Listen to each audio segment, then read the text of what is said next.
Hey guys, tonight we're slipping back more than 4,000 years into the low-slung sun of ancient Mesopotamia. The air's thick with the scent of mud brick walls slowly baking in the heat. You walk through an alley that feels like it's made of warm sponge cake, into a hushed chamber that hums with activity, but not the chaotic kind. There's a rhythm to it. Soft sandals scuff over baked clay floors. Wooden shelves creak under the weight of silence. And everywhere, are tablets. Not the glass kind. These are small, squat slabs of river clay, some still damp and cool to the touch, others dry and crumbly like yesterday's flatbread.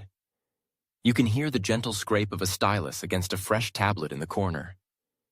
The occasional yawn of a scribe who's been copying the same hymn for 3 hours, and the muttered complaints of a boy being taught how to spell cattle tax. You're in a Sumerian library. Yes, a real one. It's the world's first, and you probably won't survive a day here. Not because it's dangerous, but because the filing system is bonkers. No Dewey Decimal, no color-coded folders, no search-all bar in sight. Just memory, meticulous ritual, and a good nose. Apparently, veteran librarians can sniff out which tablet belongs to which god. So, before you get comfortable, take a moment to like the video and subscribe. But only if you genuinely enjoy what I do here. And if you're listening from somewhere special, let me know in the comments, your city, your country, maybe even the time it is as you drift off with us. Now, dim the lights, maybe turn on a fan for that soft background hum, and let's ease into tonight's journey together. You're barefoot now because sandals are loud and disrespectful in this temple-turned library. The bricks underfoot are warm from the midday sun, and the air smells faintly of burned myrrh and wet clay. Around you, every wall is lined with low shelves, more like cubby holes, really, each holding dozens of tablets stacked like chunky gray pancakes. You pass a storage nook labeled, well, not labeled, but known, as the legal writs of Lagash, where tablets are sorted by ruler, by year, and by the severity of the fine. It's a nightmare of categories. One shelf might have laws about ox theft, the next is a collection of complaints about temple grain rations, and the next, curiously, is full of scribbled divorce announcements. The whole system is oral. That is, you don't read your way through. You remember your way through. The senior librarian, an elderly priest with calloused fingers and suspiciously sharp eyes, can walk through this maze blindfolded and still retrieve the correct record about that one barley shipment that went missing in 2347 BCE. He hums softly as he works, murmuring prayers to Nabu, the god of scribes. You shadow him as he plucks a tablet from a top shelf, sniffs it, yes, really, licks his thumb, and flips it like a card shark, revealing the ace of spades. It's a catalog of dream omens, specifically, dreams involving goats falling off ladders. You don't ask. You pause by a small desk made of planks and rope, where a novice scribe is copying a royal proclamation about irrigation ditches. He's young, sweaty, and visibly annoyed. Not because the work is hard, but because he's on his 5th copy and still keeps mixing up the sign for canal with the one for fish. Happens to the best of us. On another bench nearby, a girl is working through a tablet labeled Proverbs of the East, muttering lines like, "The one who owns too many goats shall one day sleep in a lonely bed." She stifles a giggle. This isn't just a book room. It's an archive, a school, a court record, a tax office, and a low-key gossip mill.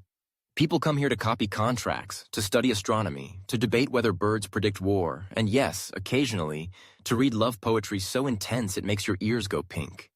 There's no sign-in sheet, but the temple guards see all. And if you start wandering into restricted zones, say the back room where tablets on summoning gods are kept, you'll find yourself gently redirected. Or not so gently redirected, depending on your sandals. Historians still argue whether these early libraries were truly public. Could any literate person walk in and browse? Or was access restricted to priests, nobles, and those born into scribal families? What we do know is that the literacy rate was astonishingly low. Maybe 1%, maybe less. That makes you, dear listener, a rare bird in this room. A person who not only can read, but also knows the difference between temple goat fee and temple ghost fee. Very important distinction. The air in here stays surprisingly cool, thanks to thick walls and small high windows. You rest a hand on one shelf and feel the vibration of an acolyte pounding a fresh batch of clay outside. The rhythm is hypnotic, and just when you think you've seen everything, someone wheels in a cart, more of a wooden slab dragged by rope, honestly, laden with new arrivals. Fresh tablets, wet, shiny, and fragrant with marshland clay. There's a certain ceremonial hush as they're unloaded. Each will be sorted, inscribed, baked, and filed. Some may be copied dozens of times. Others, like a man's receipt for 7 loaves of barley bread, will quietly crumble, forgotten in a side chamber, only to be found thousands of years later by archaeologists with dust on their glasses and stars in their eyes. You lean back on your elbows, eyes fluttering half-closed, listening to the scratch, scratch, scratch of stylus on clay. A lazy fly buzzes near your ear. Someone sneezes and mutters an apology to the gods. A boy in the corner drops a tablet with a thud and everyone freezes. He's fine. The tablet isn't. And still the work goes on, the quiet hum of knowledge being preserved. It's slow, a little weird, often sticky, but it works. Somehow, across 4 millennia, these baked bits of mud will outlive empires. You're crouched now in the courtyard, where the real magic begins. Not the divine kind, but the kind that comes from hands covered in sticky clay and patience thicker than the Tigris during flood season. The first thing you notice is the smell. Earthy, wet, and just a little bit funky. You're elbow deep in river mud, the same oozy, worm-scented stuff the scribes have been using for thousands of years. It clings to your fingers like overcooked oatmeal and absolutely ruins your sandals. Not that you're wearing them. You're smarter than that now. A boy next to you slaps a handful onto a board, shaping it into a soft rectangle, maybe the size of a modern smartphone, but about 8 times heavier and 20 times messier. Welcome to tablet making. It starts simple. Dig up fine clay from the riverbank, mix it with just enough water to make it pliable, then knead it until it's smooth and lump-free. Like bread dough, but far less edible and significantly more bureaucratic. It's an art form. You want it just the right thickness. Too thin, and it breaks during writing. Too thick, and you'll run out of stylus before you finish spelling sheep. Once shaped, the fresh tablet gets laid on a flat reed mat to dry slightly. Not too dry, though. There's a sweet spot, that magic window of writability. Scribes know it by touch alone. Cool, firm, but still yielding. You're handed a stylus, a slender piece of reed trimmed to a wedge at one end and a point at the other. Now comes the tricky part. Writing. You press the stylus into the clay, making a small wedge-shaped mark. Then another, and another. Before you realize it, you're slowly learning the subtle agony of early documentation. One wrong flick of the wrist, and suddenly your god of cattle becomes cattle that explodes, which, historically speaking, might cause problems during temple rituals. A scribe beside you clicks his tongue and carefully smooths out your mistake with a damp finger. The Mesopotamian equivalent of hitting backspace. Then, with the infinite patience of someone who has done this since before you were born, or before most modern alphabets were born, he guides your hand through the next row. This is cuneiform, from the Latin for wedge-shaped, a script that starts with pictures, but quickly morphs into abstract marks so complex you could spend a lifetime reading love letters, and still not know whether the lover was pining for a person or a particularly delicious melon. The lines must be perfectly aligned. There's no punctuation, no line breaks, no emojis. You finish a short sentence about oxen. It's oddly satisfying. Once inscribed, the tablet gets dried. Small or temporary notes might be left to dry in the sun. More permanent documents, like contracts, temple records, or royal decrees, are baked in a kiln, turning them into hardened fireproof bricks of bureaucratic eternity. That's why we've found so many of them. The Mesopotamians basically invented accidental archival safety. You peer into the kiln, a smoky, soot-blackened oven built of mud brick, and watch as a batch of tablets is slowly cooked. The heat curls the edges just a little, and you imagine a future archaeologist brushing sand from your note about oxen and thinking it must have been very important. Historians still debate whether all tablets were meant to last forever. Some think many were temporary, ephemeral reminders, like sticky notes for scribes. Don't forget to water the ziggurat garden. Others argue that even the casual ones were cherished, especially if they included a particularly witty proverb or a creative insult about your neighbor's goats. Across the courtyard, a man is sculpting a cylinder seal, the Mesopotamian version of a signature. It's a little stone roller carved with miniature scenes, gods smiting demons, men carrying baskets, the occasional fish doing something symbolic. Roll it across wet clay, and you've got a mark of authenticity, like pressing a wax seal on a love letter or stamping your name on an angry email. You try one. Yours features a tree, a lion, and a goat that kind of looks like a horse. Close enough. You roll it gently across the corner of your tablet, leaving behind a swirled mark that says, "Yes, this is mine." And no, you can't edit it without my permission. These seals are as personal as fingerprints. Some are handed down across generations.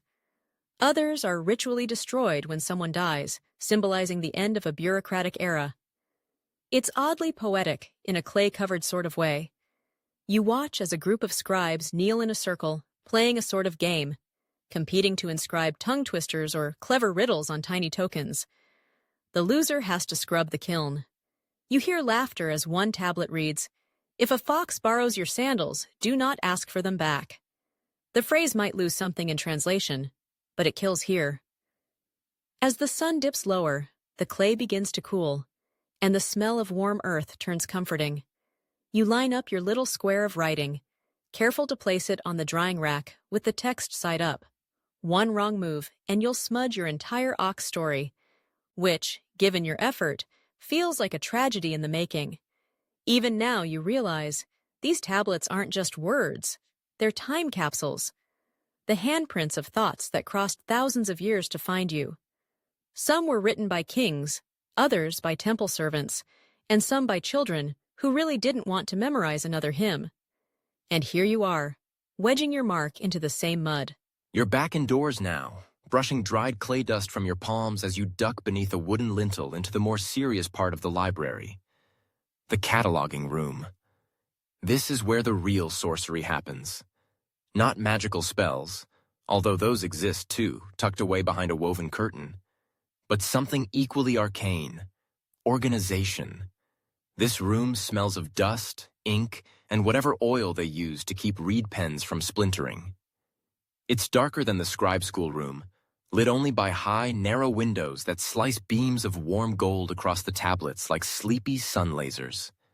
You tiptoe between low benches, trying not to trip over the scribes hunched like turtles over tablet piles that might contain everything from hymnals to grain receipts. There are no titles stamped onto clay spines, no neat rows of numbered labels. Instead, the Mesopotamians use a clever system: colophons. At the end of each tablet, often on the back or bottom edge, the scribe adds a tiny inscription. It might include the title, something like Incantations for Liver Readings, the number in a series, tablet 3 of 12, the name of the scribe, and occasionally a note that translates loosely to, "Do not mess this up, I spent all week on it." You pick up a tablet and run your finger along the edge, squinting at the neat wedge-shaped colophon.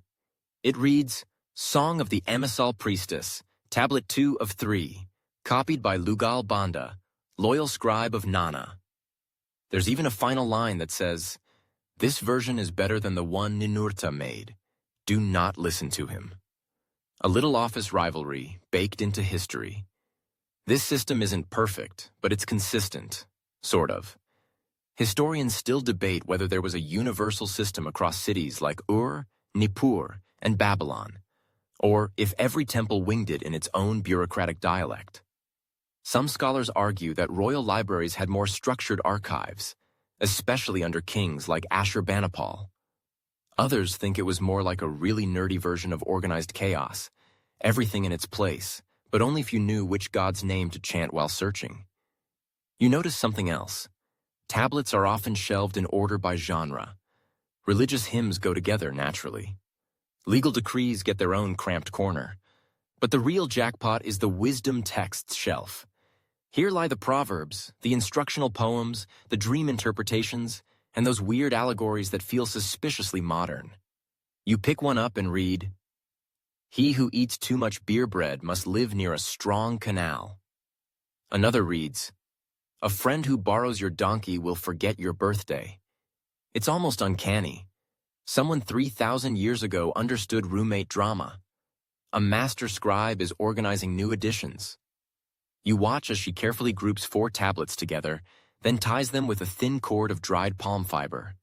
She scribbles on a scrap of clay. Yes, even scraps are reused. Noting the topic and section. Star charts, Western Quadrant. Then she gently places the bundle into a recessed shelf right next to a slab labeled Calendars of Lucky and Unlucky Days. Spoiler, most days are unlucky. There's a rhythm to her work. Pick up, read, sort, bundle, place, repeat. You feel a tingle of calm just watching her. One apprentice is tasked with making fresh copies. He holds an old, crumbling tablet like it's a sacred relic, then begins transcribing it line by line onto a soft new one. This isn't just busy work, it's insurance. Every few decades, tablets would decay, crack, or mysteriously go missing.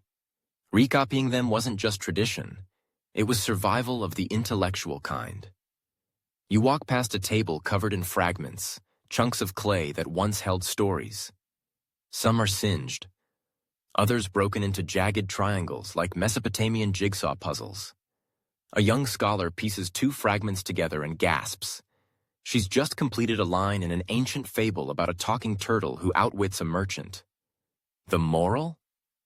Always weigh your dates twice. You'll remember that one. In a corner, you see a strange setup. A rotating wooden drum with pegs, almost like an abacus and a towel rack had a baby.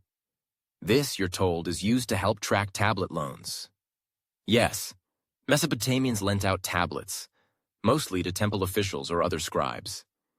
If you needed a copy of the Enuma Elish, the myth of creation, you'd check it out and promise to return it with no cracks or ink smudges, probably with a late fee involving goats. And of course, there are the copy errors. Sometimes scribes made them deliberately, to add their own flair or correct what they thought was wrong. Other times, they just got bored or hungry. One famous tablet ends mid-sentence with, "And the goddess said unto him," and nothing more. Maybe the scribe stopped for lunch. Maybe they never came back. All of this, the colophons, the genres, the fragile bundles, is designed not just to preserve knowledge, but to guide it. You begin to see the Mesopotamian library less like a room of books and more like a living mind, full of overlapping voices, unfinished thoughts, and quiet secrets. You run your fingers across one last tablet before you leave the cataloging room. It's smooth and cool. The colophon reads, "Tablet copied by Zuzu, age 12.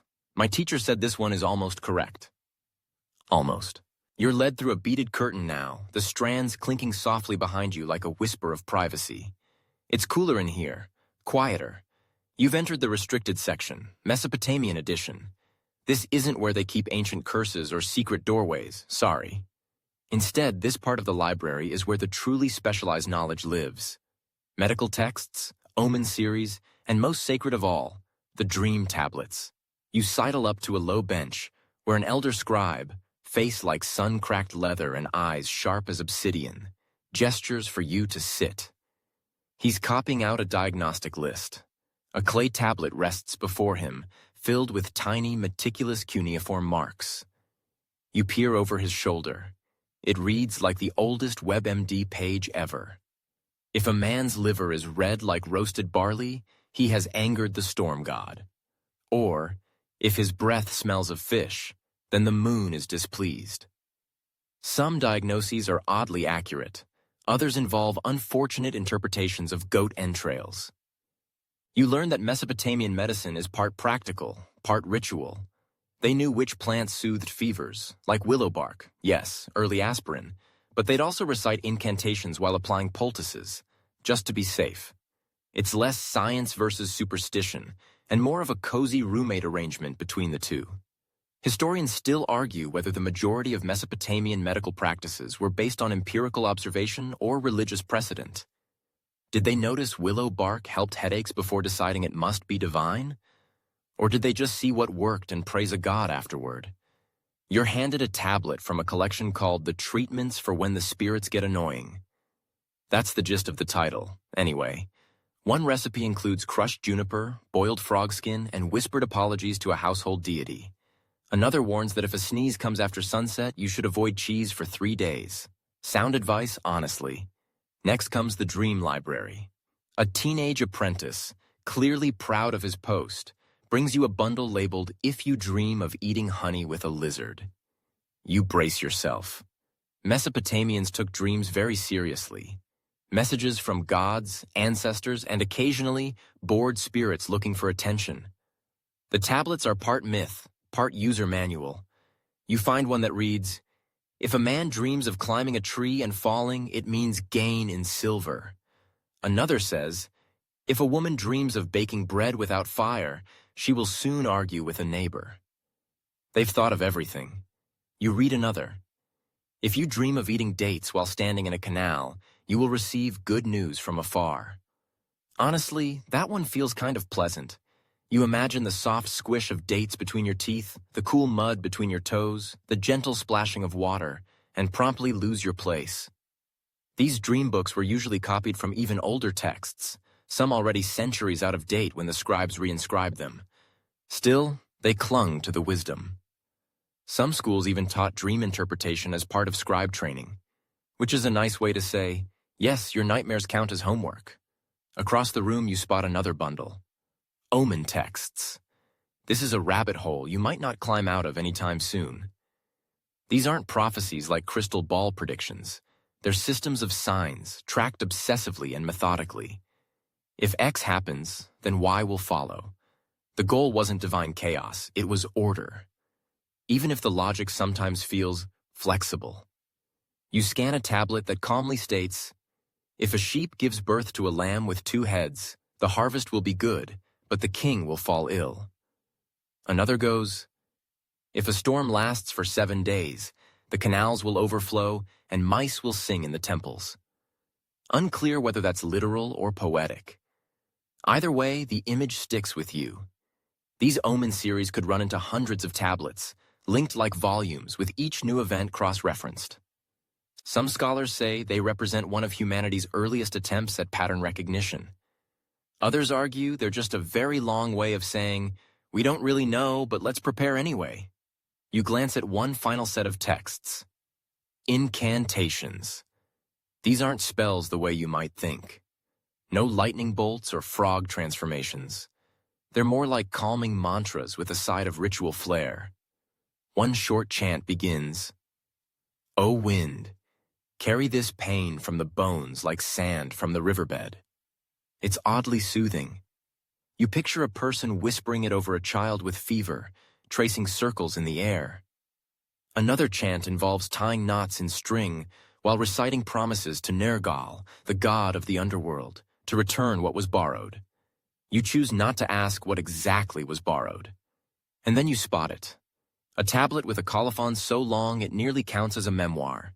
It reads, "I, Enlil Shuma, son of Ninshubur the Dreamer, copied this omen list during the winter flood when our ziggurat steps were underwater. I used the good stylus. My fingers froze. May whoever reads this know my work was honest." You run your hand over the last wedge-shaped mark and wonder if Enlil Shuma ever dreamed of you sitting here, thousands of years later, appreciating his frozen fingertips. You leave the sacred knowledge room feeling like you've accidentally passed several certification exams. Outside, the clay-scented corridors stretch on, now humming faintly with late afternoon activity. You follow the sound of low chanting and the thud of sandals until you reach a larger hall, the public section of the temple library. It's less secretive, but just as carefully curated. Here, the shelves, really just rows of shallow wall niches, hold texts meant for wider use. These are the practical ones. Legal records, land deeds, tax assessments, ration logs. A kind of ancient filing cabinet, minus the wheels and with more baked earth. You imagine some poor scribe hauling a basket of receipts up temple stairs, muttering, "Why do the barley counters always use the fat stylus?" You step into the shoes of a temple accountant for a moment. Today's task? Organize the beer allocation tablets. Yes, beer. Mesopotamians loved it, not just as a beverage, but as a form of payment. Priests, workers, and even children were paid in daily rations of thick, yeasty brew that you'd probably eat with a spoon. You pick up a tablet. It's small, manageable, and deeply satisfying to hold. The script is efficient, etched by someone who's clearly been calculating barley output since before you were born. It reads, "Given 3 sela of beer to temple gardener. 1 sela returned unused due to hangover." That last bit might be editorialized by your imagination. Another tablet details land boundaries, etched lines showing whose field ends at the canal and who's been sneakily planting date palms on a neighbor's plot. A surprisingly heated territorial dispute, considering it's between 2 guys named Servant of Marduk. These tablets weren't just dull records, they had legal power.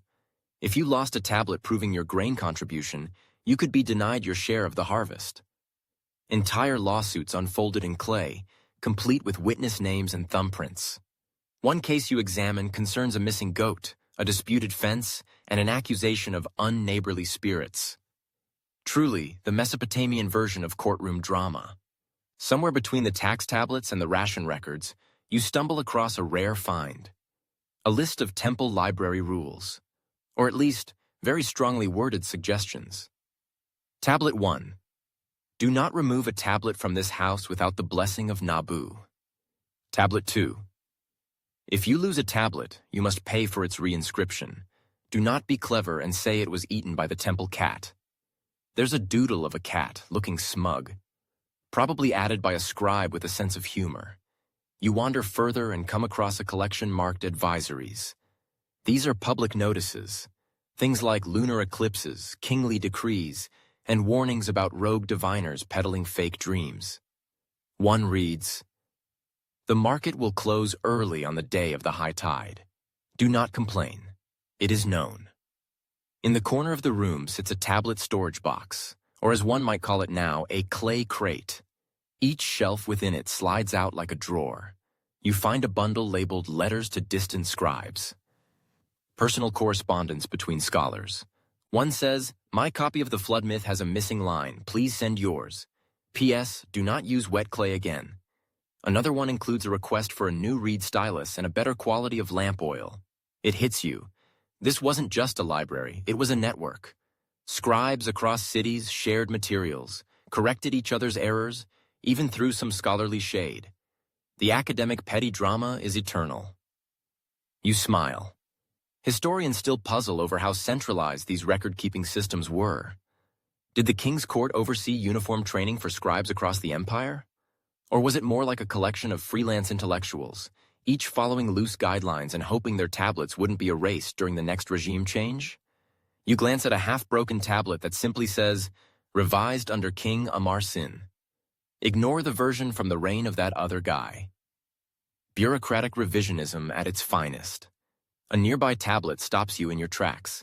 It's a list of offerings made during a recent festival. You can practically hear the noise, drums, chanting, goats bleating in the background. The tablet lists 20 loaves of honey bread, 5 jugs of beer, 1 young bull, and a necklace of lapis lazuli for the goddess. You don't know what the goddess thinks, but honestly, you'd show up for that party. At the back of the hall, near a long window cut into the mud brick wall, an older boy is helping a younger one recite a law code. It's not Hammurabi, though his name will eventually steal all the headlines, but a local edict, older and less famous. It begins, "If a man builds a boat and it sinks, he must offer prayers and not excuses." Boat insurance, Mesopotamian style. You lean against the wall, eyes growing heavier as the boy chants the rest. The library is quiet now. The sun slants through the dust in sleepy gold rays. A reed mat creaks gently under your feet. Somewhere in another room, someone laughs softly at a miscopied proverb. You breathe in the air, clay, ink, old knowledge, and it's oddly comforting. A library where everything is written in stone, but nothing is truly set in stone. Where a boy's copy of a hymn may outlive his city. Where a scribe's frustrated margin note becomes a treasure 3 millennia later. Where beer rations and moon omens get equal shelf space. You sit for a moment longer, letting the quiet envelop you. Somewhere, another tablet is being pressed into soft clay. Somewhere, another reed stylus scratches out a name you'll never read. But here, now in this sunlit corner, you're part of it too. The sun has dipped lower now, casting long shadows through the temple's open courtyards, and you find yourself wandering toward the artisans' quarters. The scribes might have been the brainy stars of the show, but the people who crafted the clay tablets and prepared the ink deserve a round of applause too, preferably while reclining on a soft cushion. You watch as a potter spins a small bowl with graceful, practiced motions. Nearby, a woman delicately carves reeds to make styluses of different sizes, some thick and blunt for official documents, others fine and pointed for poetry and personal letters. You realize the simple reed stylus was a marvel of design, flexible enough to glide over clay, yet precise enough to shape those tiny wedge-shaped cuneiform marks that looked like ancient Morse code. The process of preparing tablets is more involved than you'd think. They use fine river clay mixed with just enough water to create a smooth surface.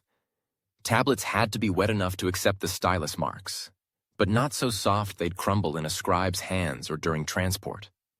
You imagine a scribe's day often involved carefully balancing the clay's moisture, like a barista with an espresso machine.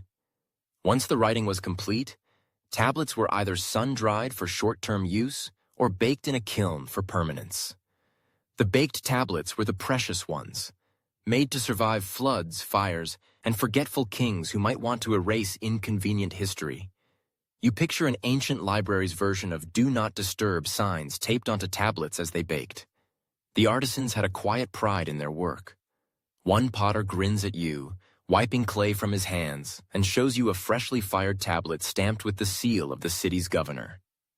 It's a kind of ancient logo, proof of authenticity. The seal's design, a roaring lion entwined with a palm frond, looks just as fierce now as it probably did thousands of years ago. Historians still debate how uniform these seals were across Mesopotamia. Did every city use its own distinct emblem, or were there standardized designs to prevent forgery? Either way, the seals add a flourish of artistry and authority to otherwise humble clay slabs. Nearby, you spy a few tablets left unfinished, smooth blank surfaces awaiting the scribe's stylus. One is shaped like a small brick with a rounded top. Another is thin and rectangular like an ancient bookmark. The variety of shapes and sizes reveals a surprising amount of customization depending on the text's purpose. You spot a clay envelope still sealed, meant to protect a smaller tablet inside. The envelope's surface is stamped with impressions that mirror the text within, a sort of ancient preview. Imagine sending a sealed letter with the headline blazoned right on the front. Efficiency and mystery wrapped in mud.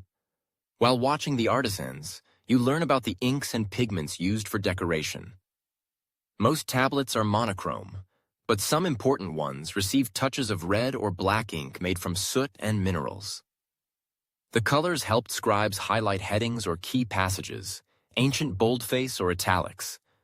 One artisan reveals a tablet with a simple but intriguing charm scratched into the corner. A tiny image of a fish with legs. You ask about it, and he chuckles softly. It's a joke, a reminder not to take everything too seriously. Humor is eternal, you think. As the afternoon fades, a group of apprentice scribes gathers near the kiln, rehearsing cuneiform with their styluses on wet clay. Their voices are soft and patient, a kind of whispered meditation. You watch as one nervously makes a mistake, then erases it with a gentle swipe. Another ancient version of undo. Your fingers itch to try. You scoop up a small lump of clay, press the stylus into it, and carefully form a wedge. It's awkward and messy, but oddly satisfying. The clay feels warm and alive beneath your fingers, like holding a piece of history in the making. You imagine yourself back at the library's great hall, surrounded by these tablets, each one a tangible trace of a world that believed knowledge could be captured in mud, preserved through fire, and passed down through generations. You wonder if those artisans ever guessed their work would one day lull someone like you to sleep. Thousands of years later, their quiet craftsmanship whispering tales into the night. The sky outside deepens into a velvety blue as twilight settles over the city. You find yourself wandering back inside, toward the quietest corner of the library, the area reserved for the sacred hymns and mythic epics. These tablets carry the voices of gods and heroes, etched into clay with reverence and care. Unlike the mundane administrative records, this collection feels alive, as if the very words might start singing once night fully descends. One particularly large tablet catches your eye. Its surface is densely inscribed with cuneiform symbols, arranged in neat columns. This is an early version of the Epic of Gilgamesh, the world's oldest surviving story. You run your fingers along the grooves and imagine hearing a bard's gentle voice reciting the tale of a king's quest for immortality beneath a canopy of stars. You probably won't survive this literary journey, you think with a smile, because falling asleep while pondering ancient existential dilemmas is a challenge. But isn't that part of the charm? You discover an unusual feature.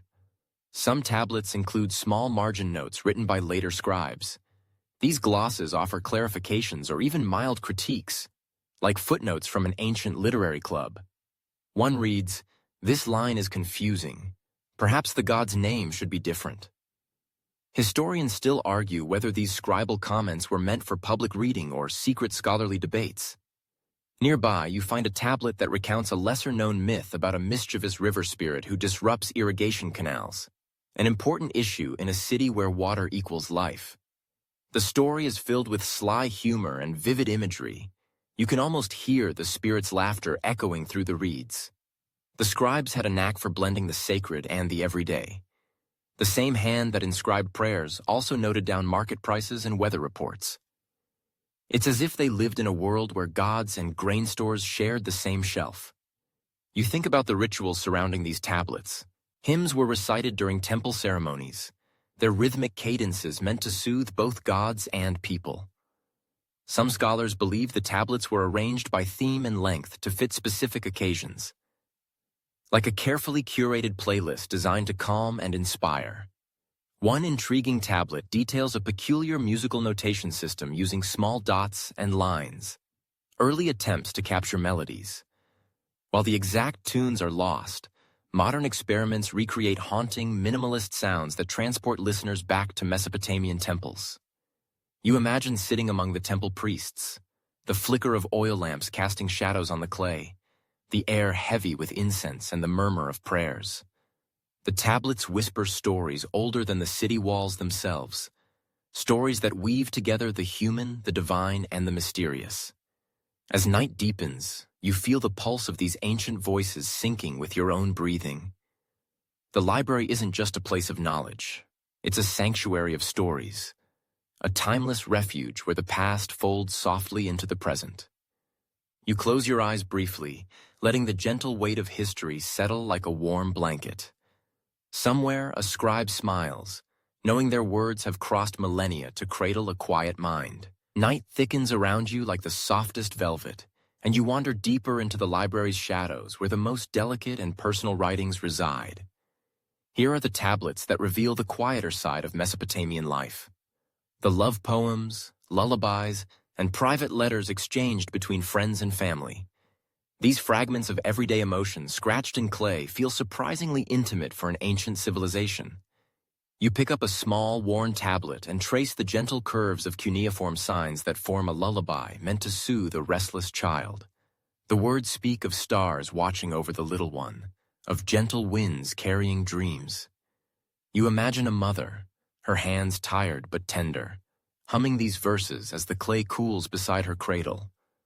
A different tablet holds a love poem, a mix of longing and playful teasing. The poet compares their beloved's eyes to the shimmer of river water and their smile to the burst of spring blossoms. It's surprisingly relatable. The same themes could easily appear in a modern text message or a late-night whisper.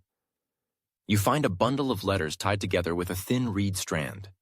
The letters are addressed to a scribe named Enlil Bani, a fairly common name, but one belonging to someone who apparently collected a great deal of affection. One letter asks after his health, another recounts a recent festival, and yet another contains a friendly complaint about a neighbor's noisy goats. Historians still argue whether these personal tablets were private in the way we think of letters today, or if they were often shared and read aloud in community gatherings. The clay makes secrecy a challenge, but perhaps the act of writing itself was as much about connection as confidentiality. In one corner, a few tablets contain recipes. Not your typical cookbook, but a collection of instructions for brewing beer, baking bread, and preparing stews flavored with date syrup and herbs. You imagine a scribe experimenting with these culinary texts, perhaps tasting his work with a critical palate. There's a tablet titled simply How to Make Good Bread, complete with a charming note warning, "Too much salt and your guests will flee." Cooking advice that's just as relevant today, minus the clay. Nearby, you spot a curious tablet listing medicinal remedies for insomnia. It advises fragrant oils, calming teas made from local herbs, and the careful timing of evening meals, the ancient equivalent of setting a relaxing bedtime routine. You chuckle, remembering your own late-night scrolls through social media instead of sleep rituals. As you linger, the mood softens further. The library feels less like a fortress of knowledge and more like a cozy home where scribes recorded the pulse of daily life, the hopes, dreams, and gentle frustrations of people long gone. You breathe in the scent of sun-warmed clay and faded ink. The air is cooler here, whispering secrets through the cracks in the mud-brick walls. Outside, night creatures stir, their calls distant but soothing. You imagine the temple complex slowly falling silent, while these tablets keep their watch, silent sentinels of ancient lives. As your eyelids grow heavier, you realize the library's magic isn't just in the words carved on clay, it's in the quiet persistence of human stories, connecting you to a world separated by millennia but united by simple, timeless feelings. You settle in, ready to drift, comforted by the knowledge that someone, somewhere, wrote these words long ago for the same reason you're listening now. To find a moment of peace in a bustling, uncertain world. Still nestled among the cooling shadows of the archive, you turn your attention to one of the library's most intriguing sections, the tablets that catalog the library itself. Yes, this is where the ancient equivalent of the Dewey Decimal System lives, albeit without decimals or shelves labeled self-help. These classification tablets are a glimpse into the brilliant bureaucracy behind ancient Mesopotamian orderliness. You spot one that reads like a dry inventory list. Titles, authors, when known, and sometimes even the physical location of the tablet within the building. It's the kind of thing you might expect from a well-run law office, but instead, it's managing epic poems and weather reports written in mud. Scribes divided texts by subject. Omens and astrology here, legal codes over there, hymns near the inner sanctum, and grain tallies somewhere very practical, probably close to the accountants. It's clear these weren't just random piles of tablets tossed in the corner.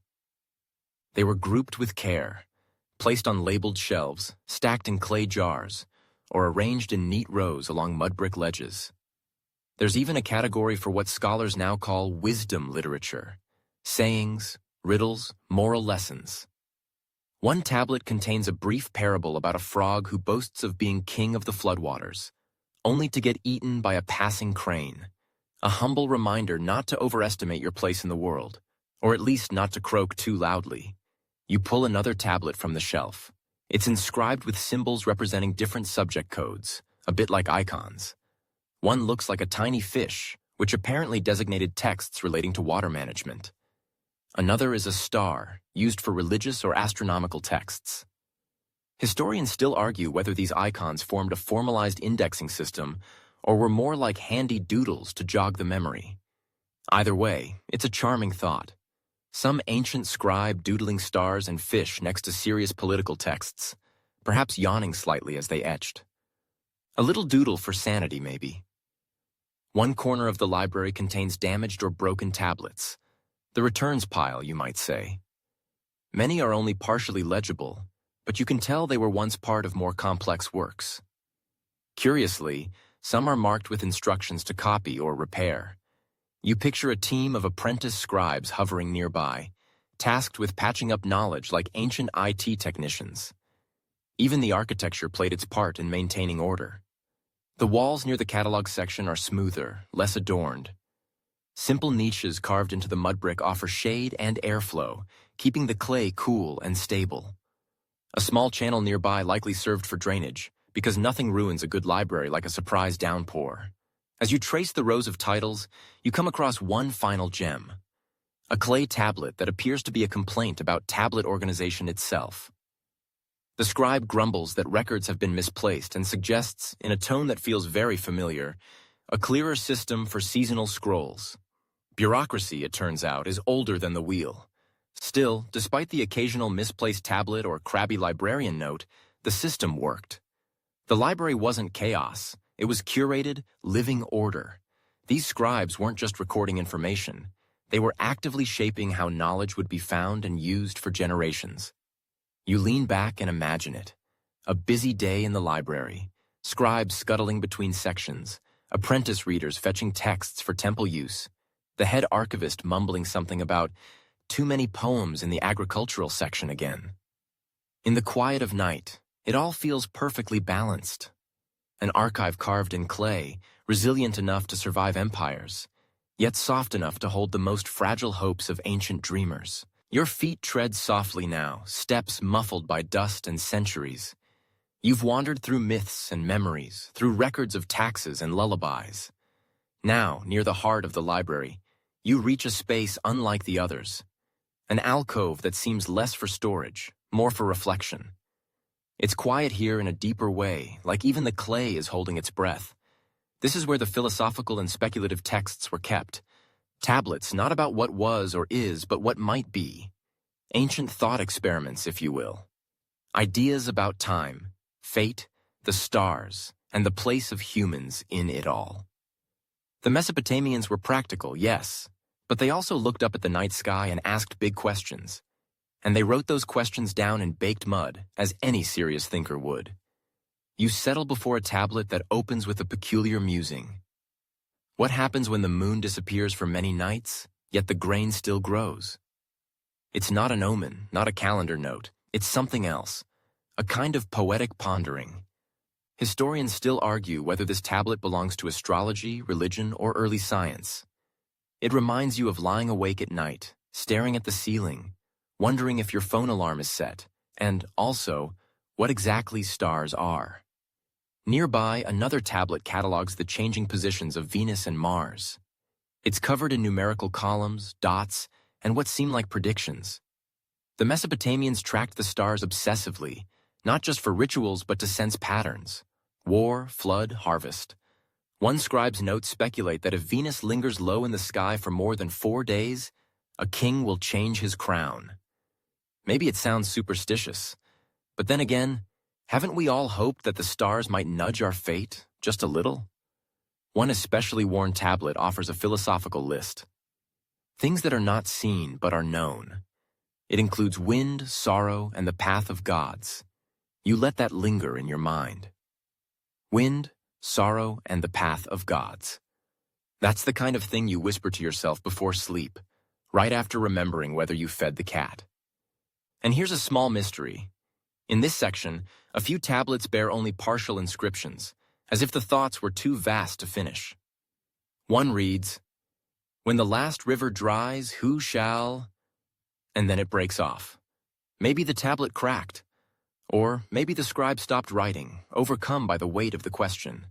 Historians disagree whether these fragments were deliberate or accidental, but either way, they add a quiet beauty to the room.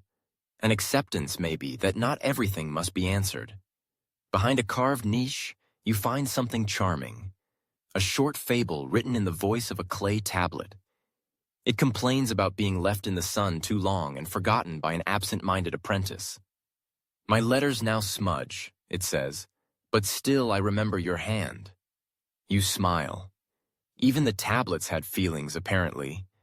This whimsical artifact might have been a scribal exercise or just a joke. Still, it captures something surprisingly modern. The way we project ourselves into our work. How we hope to be remembered even as we're left in the back corner of someone's mental shelf.